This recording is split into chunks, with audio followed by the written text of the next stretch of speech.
いよいよ公開間近になってきた劇場版機動戦士ガンダムシードフリーダム。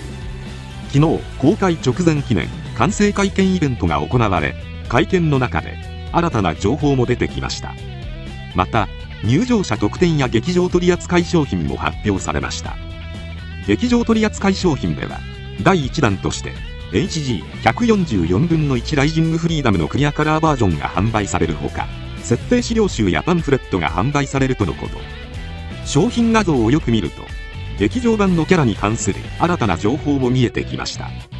他にも各種媒体で新たな情報が出てきています。そこで今回は昨日新たに公開されたキャラやストーリーの最新情報をまとめて見ていきたいと思います。1、キャラクターと立ち位置。まずキャラクターについてです。パンフレット豪華版に付属されるという設定資料集の一部画像が公開されました。組織体系を拡大して見てみると、まずオーブのところにはかがりと東谷真島が描かれています。かがりのところには代表出張と書かれてあるので、シードデスティニーでオーブに戻った後、五大氏族を抑えながら国を守っているとわかります。ただ気になるのが東谷真島。画像の下には首長見習いと書かれてあるようです。オーブ連合首長国という国はもともと五大氏族と呼ばれる5つの氏族がいて、議会との合議制で成り立っています。しかしアスハイ一族がオーブを経済成長させてきた実績があったので、五大氏族の中でも特に影響力が強いため、シード時代はかがりの父ウズミナラース派が特に際立っていましたが、シードデスティニーでは五大氏族の一つであるセイラン家の発言力が高まっていき、当初かがりは自分の意見を通すことができませんでした。このように紆余曲折あったとはいえ、シードデスティニーからたった1年しか経っていない劇場版の世界では、さすがに五大氏族の力がまだまだ強く、かがりが代表になってもそれを認めない者たちは多々存在することが伺えます。しかし東谷の立ち位置は首長見習い。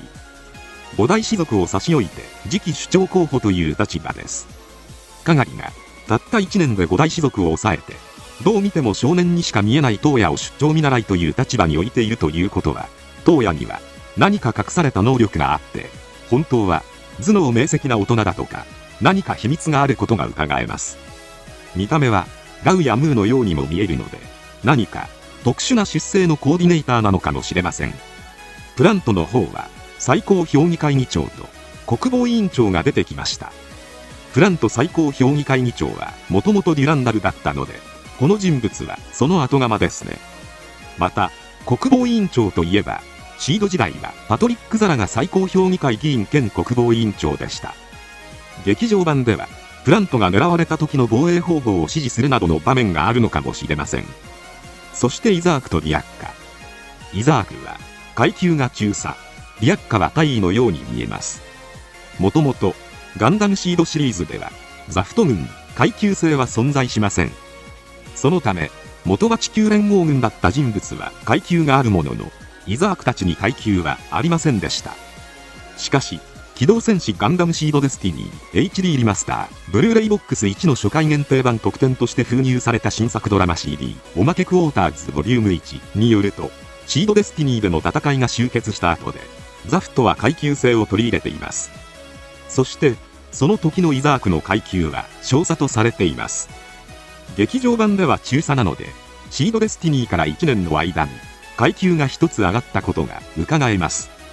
なおディアッカは大尉のようですが、元々の階級が設定されていないため、階級制導入後どのように変化しているのかは不明です。ターミナル所属のアスランは1佐、メイリンは3尉のように見えます。ターミナルは情報組織であって軍隊ではないということなのか、階級の呼び方がザフトやコンパスとは異なるようです。一般的な軍隊の階級に置き換えると、1佐は大佐、3尉は少尉に該当するようなので、2人ともかなり階級が高いような感じがします。コンパスの方を見てみると、ラクスの下に書いてある文字がいまいちよくわかりませんが、劇場版ではコンパス総裁なので総裁に関係する言葉かと思われます。そして右には新たな秘書官の姿が。この新キャラ、整形前のミーヤにどことなく似ているようにも見えます。劇場版でこのキャラがミーヤに似ているとかといった話に触れることはないと思われますが、ラクスの秘書官ということであえて、整形前のミーアの面影を感じるキャラにしているのかもしれません。なお、PV では、ラクスに秘書官、そして、ザフトの現最高評議会議長と国防委員長が打ち合わせをするシーンが存在します。国防委員長が席を立って何かを言っているような描写なので、このシーンはコンパス設立前でザフト国防が反対しているとか、またはコンパス設立後でコンパスがファウンデーションのブルーコスモス殲滅作戦に参加することを反対しているといったシーンなのかもしれません。次に、アークエンジェルのメンバーの方は、マリュウは引き続き艦長で、ムーは大佐。ムーは、シード時代は、少佐、ネオロアノークの頃は、大佐、オーブに所属して、一佐、おまけクォーターズボリューム3では、オーブ軍の大佐なので、順当に昇格しています。また、アーノルド・ノイマンは大尉。地球連合時代は少尉、オーブでは最終的に1位でした。1位は、軍隊での大尉に相当するようなので、コンパスでも階級が引き継がれています。また、ダリダローラ・ハッチャンドラ2世は中尉。オーブ軍での最終階級は3位、つまり軍隊での少尉だったので階級が上がっているようです。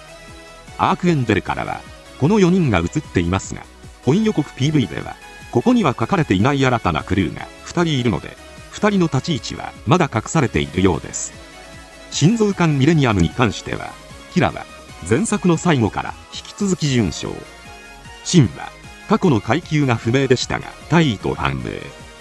ルナマリアはおまけクォーターズでは少尉になりオーブに出向していたので、シンはオーブ出向時点ではルナマリアの一つ上で中尉かフェイスだったことや功績を評価されてもともと大尉だったのかもしれません。またアグネスがルナマリアと同じ中尉になっています。ルナマリアは全対戦でロノスを撃ち、シンたちと協力してデストロイ破壊などの戦果も上げているので、だいぶ功績を上げていますが、そのルナマリアと同じ階級ということなので、相当実戦経験のある人物ということが伺えます。ちなみに、アグネスは、月光のワルキューレという異名を持ちますが、ワルキューレとは、北欧神話では、戦場で生死を定める女性やその軍団を指すので、相手の命に価値がないと判断したら、容赦なく殺すキャラなのかもしれません。もしかして、ギャンシュトロームで、相手のコックピットを切り刻むとかでしょうか。ドム3人組は、ヒルダが少佐、ヘルベルト・トマーズが大尉のようです。未だ、PV では全く出てこないこの3人ですが、ドムトルーパーに再び乗るのか、それとも2機移るギャンシュトロームの片方にヒルダなどが乗っているのか、はたまた未公開の新機体に乗るのか気になるところです。そして、ミレニアムの艦長が新キャラのアレクセイ・コノエ。アルバート・ハインラインはちょっと読めないのですが、アルバートはミレニアムの技術責任者なので技術大尉とかでしょうか。また、副長がまさかのアーサー・トラインと判明しました。アーサーは、もともとザフト艦ミネルヴァの副長。シードデスティニーの最後に、タリアからミネルヴァの総員隊官を任せられて終わりましたが、おまけクォーターズボリューム2では、タリアの息子ウィリアム・グラディスにタリアの遺品を持っていきました。タリアは、もともとデュランダルと付き合っていましたが、遺伝子の関係で結婚できないと知り、デュランダルと別れて、別の男と結婚してウィリアムを授かりました。しかし、シードデスティニーでは、デュランダルと寝ているかのような描写があったり、最後でデュランダルを選び、結婚した夫との息子を捨てたということで、時に、ファンの間で物議を醸し出すことがあります。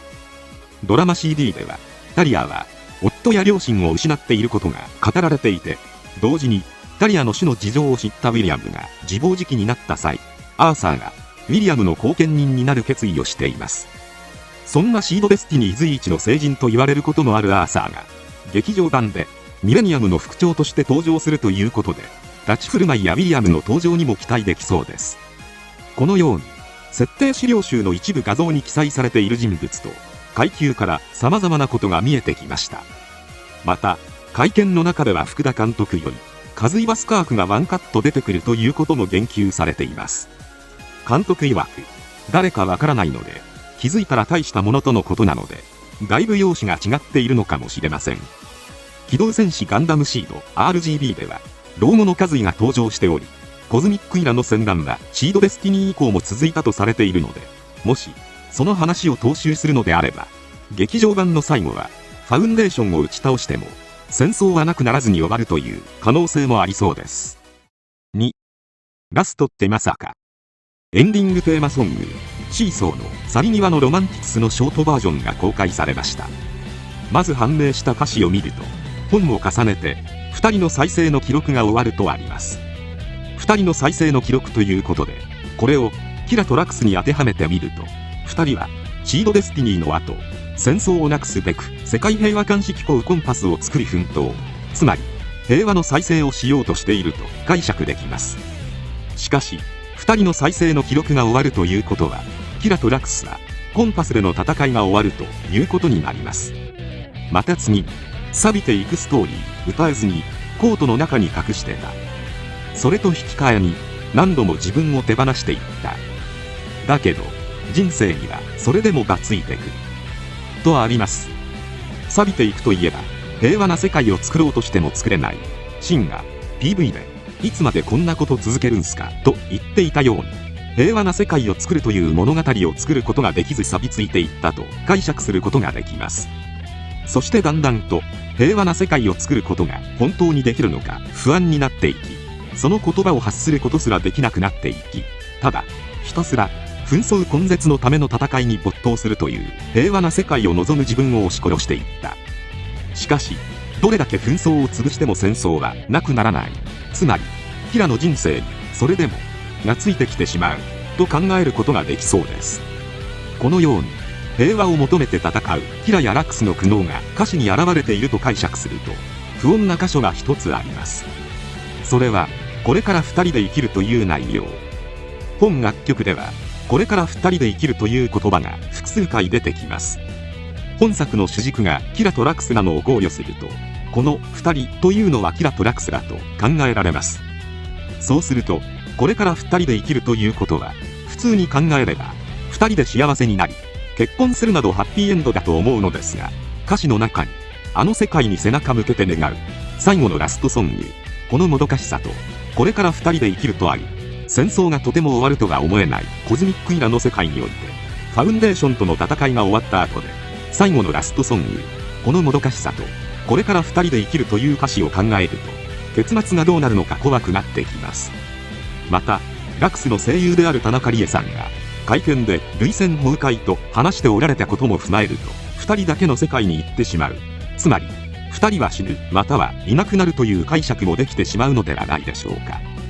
ガンダムシリーズで姿を消すエンドは他作品の場合だと、ガンダムダブルゼータではジュローが木星に旅立ち、アムロはアクシズショックで消息不明、このようなケースがあります。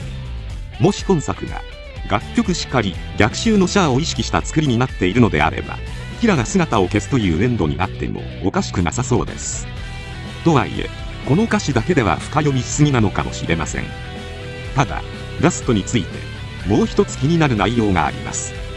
それは先日発売されたアニメディア2月号の内容です。シードデスティニーの最後はデスティニープランを否定して、人は遺伝子に縛られる必要はなく自由であるという終わり方をしましたが、劇場版はその自由に同意する人ばかりではなく、終わったと思っていたものが実は終わっていなかったという話になることが明かされています。つまり遺伝子に応じて適材適所選ばれるデスティニープランの方がいいと考える人たちとの戦いになると考えられます。ファウンデーションはコーディネーターを超える種を作り出そうとしているので、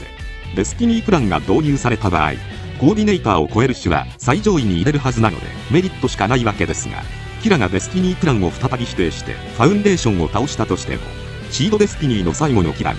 平和のために僕は戦うという言葉を繰り返して終了になってしまいます。このことを踏まえると、キラがファウンデーションをただ倒してもデスティニープランを再び否定して歴史が繰り返されるだけの終わり方になります。そう考えると、ただファウンデーションを打ち倒して終わりというわけにはいかない。キラが死ぬ、または明確に死ななくても姿を消す、一人ではなくラクスと共にどこかへ姿を消すなど、何らかの答えが待っていると考えることができるのではないでしょうか。シード構想でキラ死亡エンドが考えられていたとはいえ、個人的にはキラが姿を消して終わりというのはシードらしくないという印象を受けますが、皆様はどんな最後になると思いますか？ぜひコメントで教えていただけたら嬉しいです。今回は以上となります。チャンネル登録されるかはお任せいたしますので、もしよければもう一本動画を見ていただければとても嬉しいです。最後までご視聴いただき、ありがとうございました。